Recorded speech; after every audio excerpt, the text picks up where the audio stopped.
आइए आज व्याख्यान के दूसरे पादान पर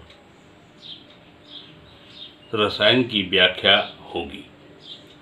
सबसे पहले यह जो संयोग हमको और आपको एक साथ आमने सामने आने का जो कारणभूत कारण महाविद्यालय प्रशासन है, मैं प्रसन्नतापूर्वक सबसे पहले महाविद्यालय प्रशासन को धन्यवाद ज्ञापित करते हुए चरक के इस रसायन पाद की व्याख्या प्रारंभ करता हूँ। चरक ने रसायन पाद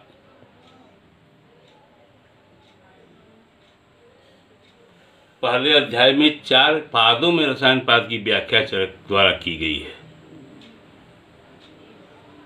और आश्चर्य की बात है कि पहले पाद का नाम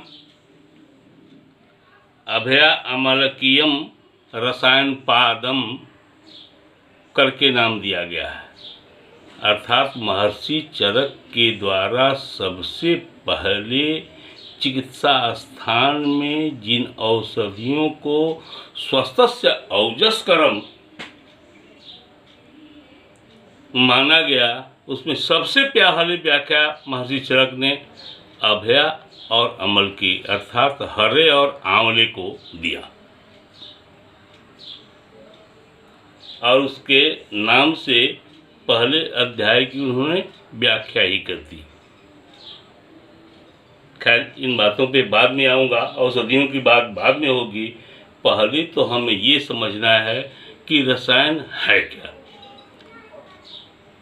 मैं इसकी व्याख्या इतनी दूर तक अपने छात्रों के लिए तो कर ही रहा हूँ, लेकिन मुझे खुशी हुई कि कल के व्याख्यान से प्रभावित होकर के कई ऐसे लोगों का फ़ोन आया जो मुझे जानते हैं लेकिन मेरा व्याख्यान नहीं सुने थे, और बड़ा धन्यवाद ज्ञापन किया गया उनके द्वारा।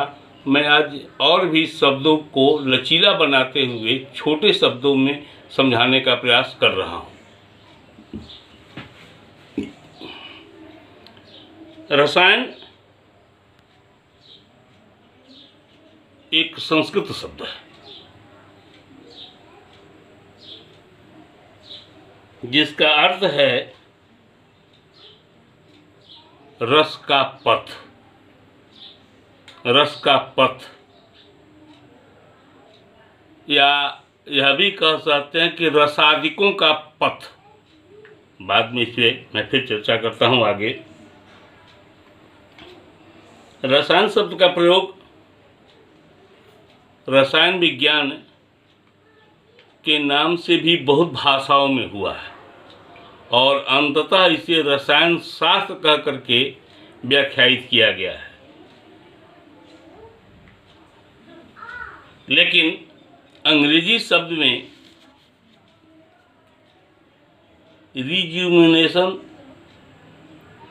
रिजुविनेशन थेरेपी करके जो व्याख्या की गई है वह सीधे सीधे जुआ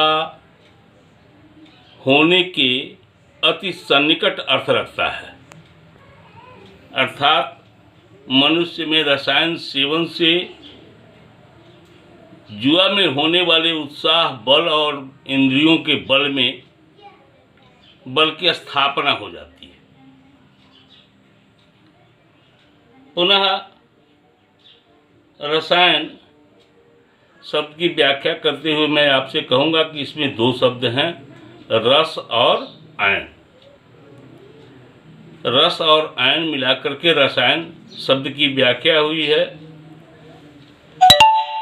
रस का अर्थ यहाँ रसादि शब्द धातु, रसादित मांस मेदु अस्थि मज्जा शुक्राणि शब्द धातवा, सब का बोध होता है, रस सही है यहाँ।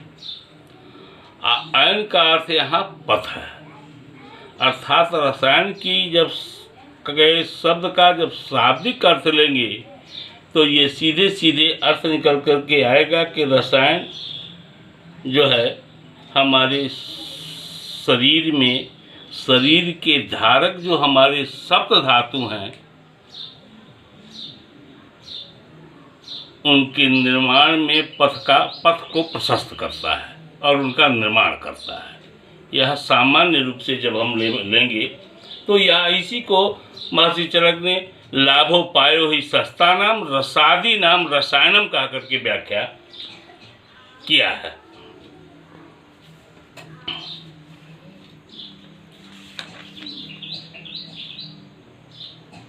अर्थात यह निर्धारित हो गया कि रसायन उन सभी उपायों को कहते हैं जो सब धातुओं के निर्माण की प्रक्रिया में सुधार करते हैं। इसलिए महर्षि चरक द्वारा कहा गया है कि यद जरा व्याधि नाशनम तद रसायनम, जो बुढ़ापे रूपी, या यहाँ तो कई तरह की बातें कही गई हैं, अबलस्य सबलीकरणम तो रसायनम, तो जनरली जब अवयव छिन्न होने लगते हैं, धातुएं हमारी क्षयित होने लगती हैं, तभी बुढ़ापा की अवस्था प्राप्त होती है। ऐसी अवस्था में जरा व्याधि के नाश के लिए जो प्रक्रिया अपनाई जाती है उसे रसायन कहते हैं। होता क्या क्या है इससे, तो आपको तो कल जो मैं व्याख्यान किया हूँ उस व्याख्यान में मैंने इसका प्रतिपादन तो किया है, लेकिन फिर सुनिए। वाक् सिद्धिम प्रतिम कांतिम लभते ना रसायना, उत्साह और बल का संवर्धन, ज्ञानेंद्रियों में जब पुष्टि आ जाती है तो कंठ भी उद्गारित हो जाते हैं। इसलिए आचार्य ने कहा कि वाक् सिद्धिम, किसी भी शब्द को उच्चारण करने में कहीं भी स्वर यंत्र को भी परेशानी नहीं आती है और साफ साफ शब्द निकलने लगते हैं। प्रणतिम शब्द यहाँ है कि जब आपके शरीर सुंदर हो जाएंगे, इंद्रियां सुंदर हो जाएंगी, बुद्धि स्फुर्त हो जाएगी, स्मरण शक्ति आपकी ठीक हो जाएगी, तो यहाँ प्रणति शब्द जो आया है वह इसलिए आया कि आप समाज में लोकमान्य हो जाएंगे। इसीलिए आचार्य ने यहाँ प्रणति शब्द का प्रयोग किया है।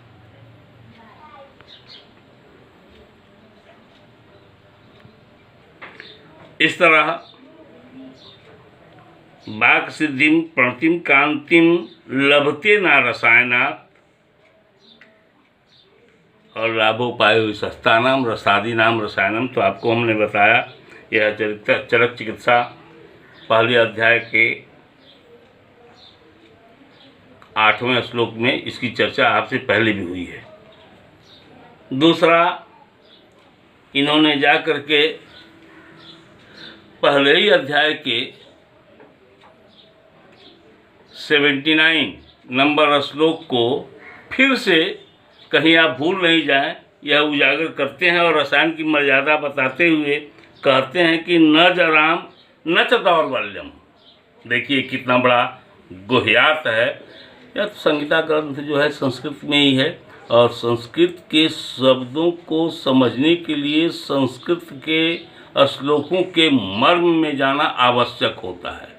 इसलिए मैं यहाँ एक बात आपसे अवश्य कहूँगा कि जिन श्लोकों का रेफरेंस आपको दिए जा रहे हैं, आप सामने पुस्तक निकाल करके उन श्लोकों को एक बार देखें, और कहीं आपको कठिनाई आती है तो YouTube के माध्यम से यह क्लिप जा रहा है आपके पास, उसी में कमेंट में आप इस पर कुछ कमेंट करना चाहते हो, कुछ पूछना चाहते हो, तो आप वहाँ कमेंट करें, मैं उसका उत्तर दूंगा।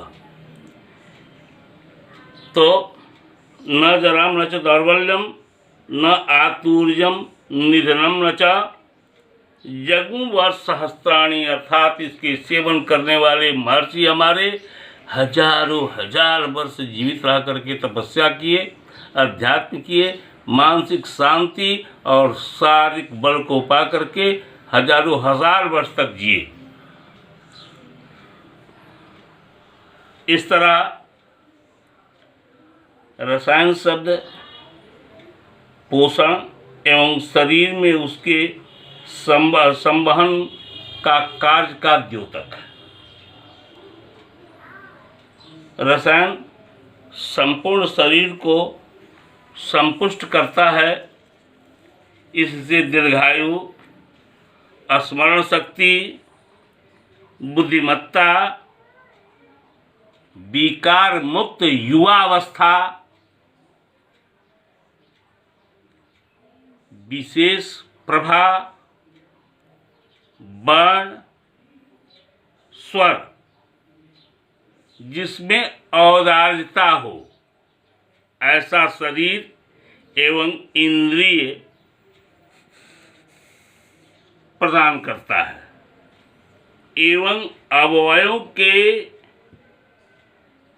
वृद्धि हेतु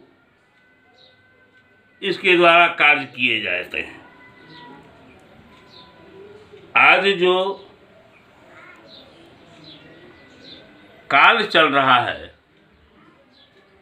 इसमें व्याधि प्रतिरोधक क्षमता की बड़ी चर्चा हो रही है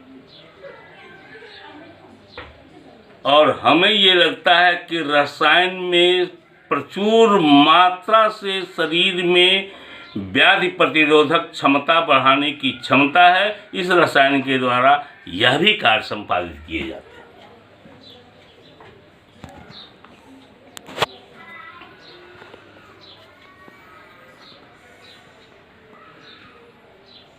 रसायन का मूलतः प्रयोग नष्टधर्मी काल से प्रारंभ हो जाता है। नष्टधर्मी काल अर्थात डिजेनरेटिव फेज, यह काल स्त्री और पुरुष में 45 वर्ष के बाद प्रारंभ होता है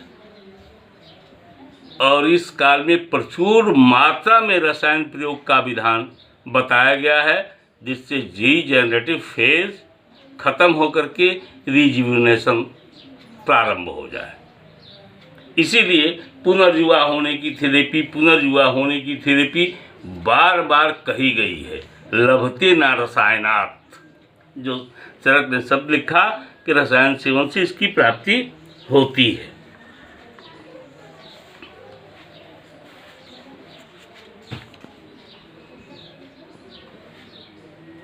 यह सभी धातुओं का संवर्धन करता है। इसके द्वारा अग्नि की वृद्धि होती है।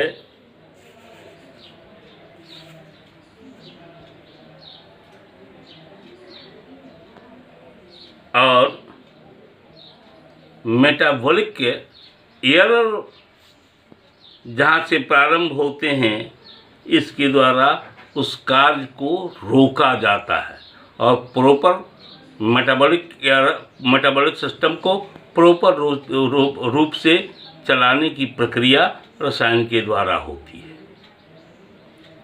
लेकिन इतने लाभ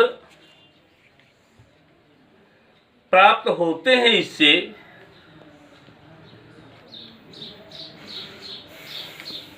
इसके लिए हमारे आचार्यों ने इस रसायन विद्या को किस विधि से प्रयोग किया जाए इस पर अपनी बातें कही हैं। महर्षि चरक ने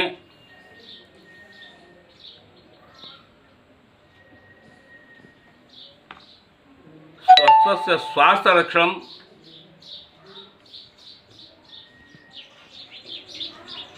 की बात करते हुए उन्होंने औषधियों की जो दो चर्चाएं की,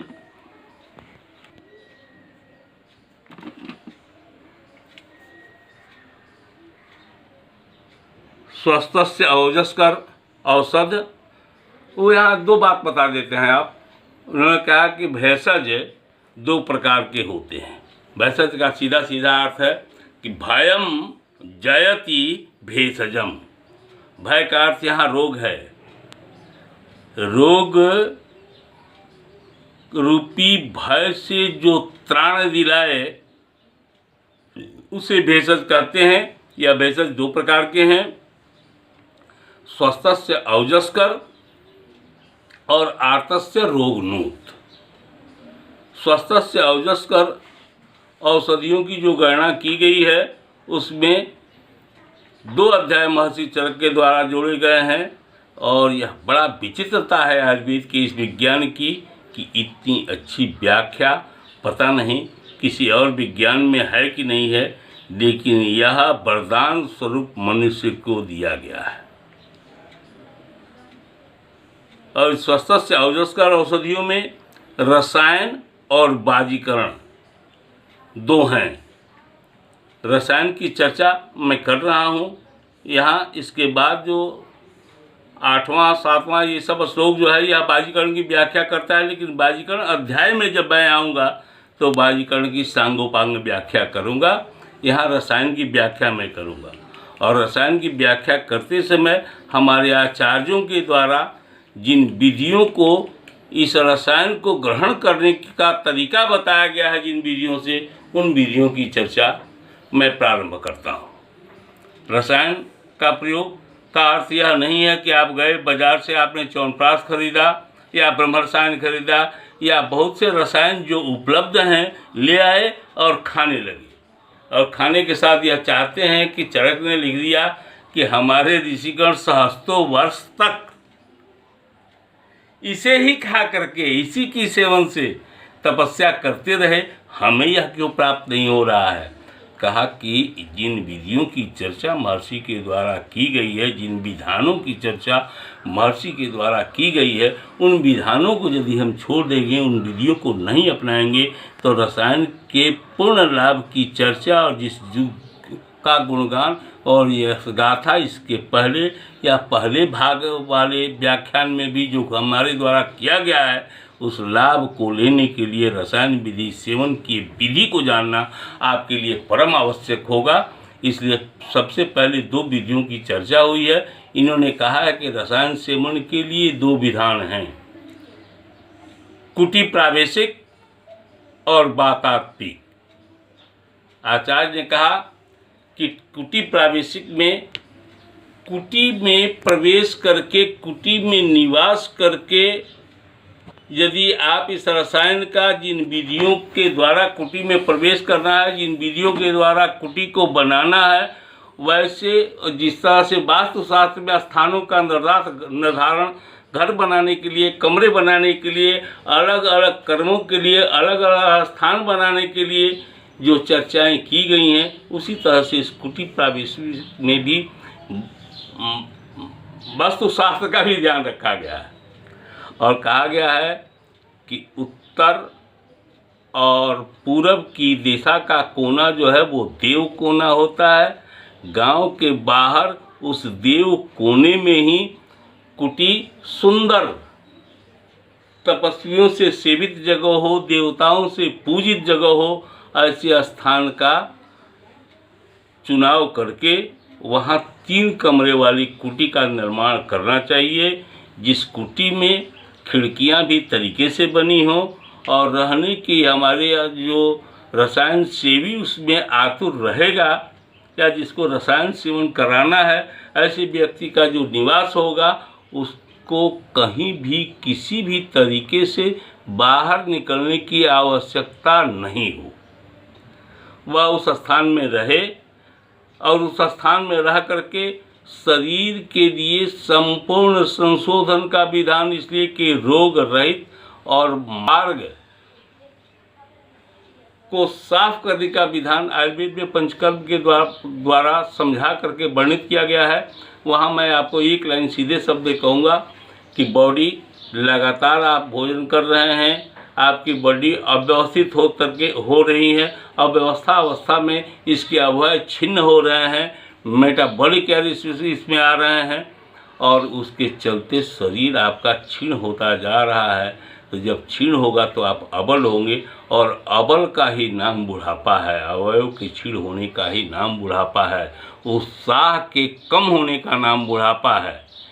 इसके लिए यदि आप युवावत बल और इंद्रियों के सामर्थ्य की प्राप्ति के लिए यदि पूर्णतः इस विधान का लाभ लेना चाहते हैं तो आपको कुटी प्रावेशिक के द्वारा ही इस विधान को ग्रहण करने पर आपको यह लाभ मिलेगा। फिर कुटी की चर्चा की गई है। कुटी में जाने के पहले शरीर के संशोधन व्यवस्था की गई है। पूरी व्याख्या तो नहीं, लेकिन वहाँ एक योग बताया गया है। हमें लगता है कि आज के समय में यह सामयिक औसत है। हम काम कम करना जा रहे हैं, हमारा जीवन श्रमहीन होता जा रहा है, और श्रमहीन जीवन में शरीर में शिथिलता आती है, और शिथिलता आने से इंटरनल ऑर्गन भी हमारे शिथिल होते जाते हैं, हमारे अग्नि पर भी उसका प्रभाव पड़ता है, हमारे मलमूत्र आदि भी समय से नहीं निकलते हैं, और कुष्ठबद्धता की प्राप्ति हमें हो जाती है।